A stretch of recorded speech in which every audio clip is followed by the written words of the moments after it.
All right, today we're going to be making a clicker game. In the VR MicroBit, we'll be using Python to do this. It is not a tutorial, so we're going to click New Project here. Let's call it Clicker. We will click Code Options, and we want to click Python only, and then click Create. All right, so a couple things that we need to do. We want it when we press our A button, our points go up. We want it to be for 10 seconds. So we want to have a score and we want to have a timer. So those are two variables that we're going to need to create. So I'm going to click on variables. I'm going to grab where it says item equals 0. And the first one, I'm going to select item. I'm going to delete that and I'm going to type in score. So at first we want our score to equal 0. And then click return. Let's get a new line. I'm going to go to variables again. I'm going to grab item equals 0. I'm going to highlight item. We want our timer to equal 10. Awesome. And so we want our timer to go down by 1. So we need to create a countdown timer first. So I'm going to click enter, return. And we are going to go to loops, and we're going to grab 4, and we'll put that right underneath. So let's see where it says for I in range. We don't want, so right now this is for it to repeat 4 times. I'm going to delete where it says I, and I'm going to type in index, and then where it says 4, I'm going to delete that, and I'm going to type in 10. Because we want it to do 10 times. What do we want it to do 10 times? We want it to wait 1 second, and then we want to change our timer variable by 1.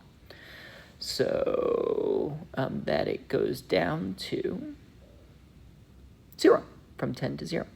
So I am going to go to, let's see, where is my wait, my pause? I'm going to click on basic. And I'm going to grab pause. I'm going to drag it out, and I'm going to put it right underneath. And it's okay. It's got that extra space there. It's indented. Right now, it is for 100 milliseconds. We want it for 1 second, which is actually 1,000 milliseconds. So basic.pause should be 1,000. And then after 1,000 milliseconds, or 1 second, I click return. I want to change my timer by -1. So I'm going to go to variables, and I'm going to grab change, and I'm going to put it right underneath basic, where it says item. I'm going to delete that, and I'm going to type in timer. And we don't want it to be by +1. Let's delete that. We want it to be by -1. Awesome. And then we want to see that number on the screen. So I'm going to click return. I'm going to go to basic, and we are going to grab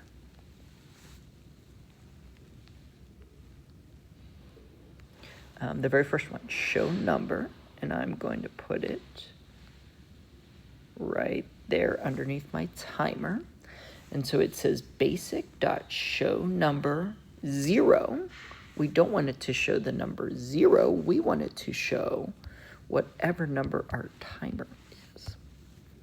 So why don't we click play and let's see. 9, 8, 7, 6, 5, 4.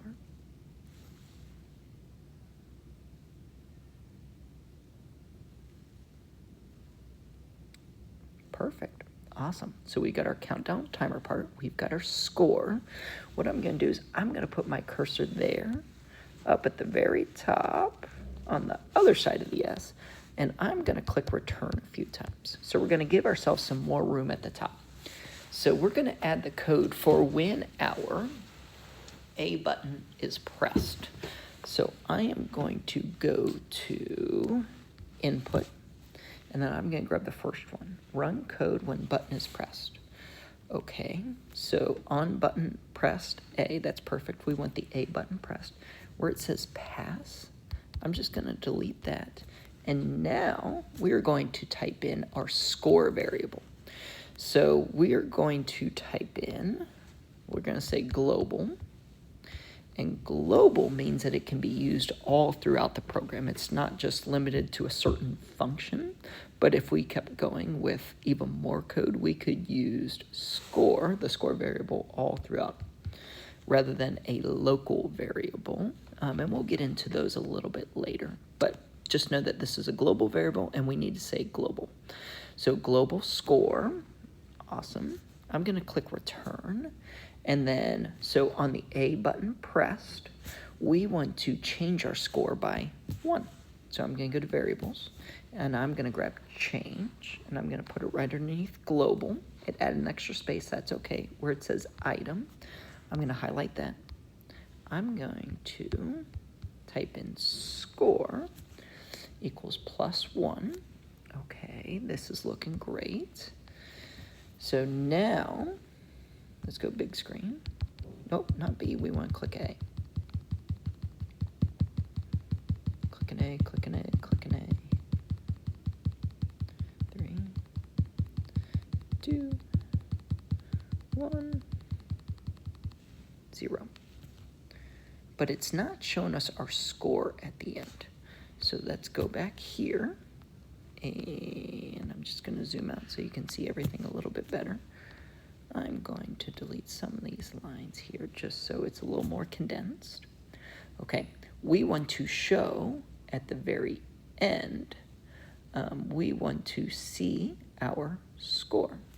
So underneath here, our very last line, after basic.showNumber timer, I'm going to put my cursor. I'm going to click return, and I'm going to click delete. We don't want it in line with the B of basic. We want it in line with the F in 4. We don't want to be a part of this range. All right, so we want to, let's pause a second after it gets to 0. So I'm going to go basic, and I'm going to grab pause again, and I'm going to put it right there. Let's pause, not 100 milliseconds, 1,000 milliseconds. Okay, so after a countdown gets to 0, it'll pause for a second. And then we want to say your score.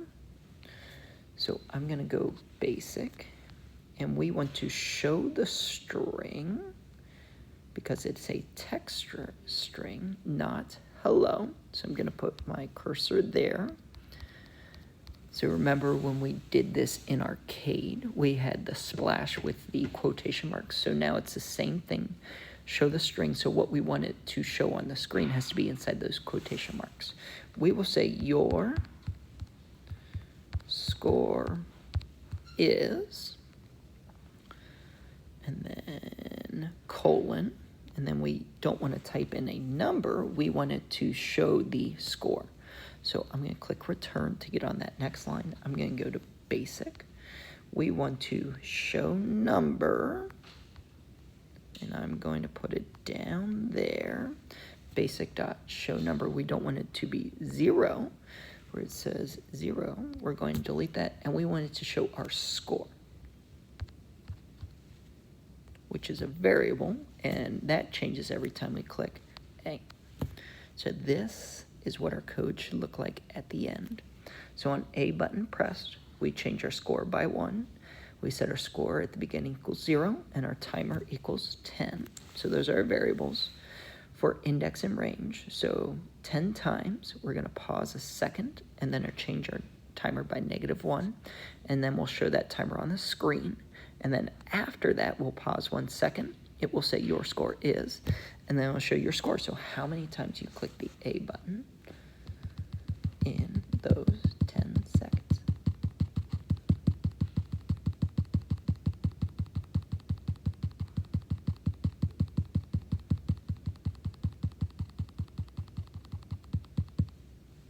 Zero. Your